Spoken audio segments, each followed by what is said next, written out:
It's amazing to see so many different people from all across the continent, urban experts, mayors, business people. And what's exciting is when they come together, there's a really creative dynamic. And we're seeing so many deals done, people learning from each other, what works, what doesn't work. And this issue of intermediary cities is so important because we know urbanization is fast happening across the continent. And people always focus on capital cities, but actually most of the people are moving to these intermediary cities. So that's why I'm so excited about it. COVID was a real challenge for many countries and cities around the world, but exactly as you put it, it was also an opportunity. People learned how to do things differently. They organized differently, often digitally, and what it's done is it's made cities think about the best way to organize. So how do you set up your transport plans? How do you make your city more digital? And these are exactly the things that the delegates here are looking at. What can they learn from this difficult experience, but also what are the opportunities going forward?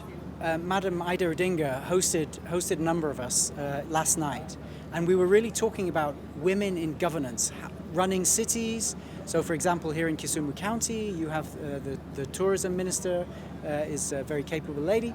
So the same at the national level, same at county level, same at city level. So those are exactly the things. How do you get more women into helping run cities so that they're better for women?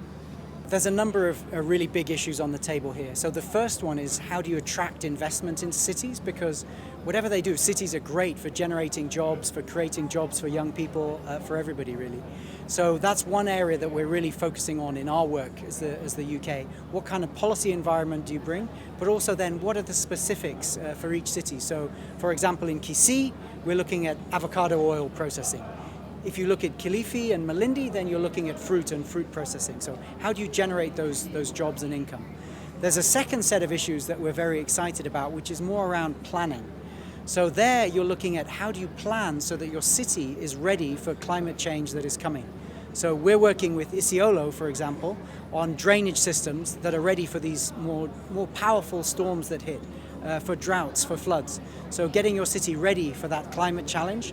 How do you then recycle waste that's created? So when you see our stall, there's a recycling of plastic into plastic bricks that you can then make houses with. So many examples. One of my favorites is also e-mobility. So the future of boda bodas in Kenya is electric. And in the next 5 years, you'll see that in Nairobi, in these intermediary cities. And it's really just worth knowing that they're much more cost effective and they're much more climate friendly. There's some policy issues, so people don't want regulatory problems, they don't want tax problems, so making sure that that regulatory environment is good.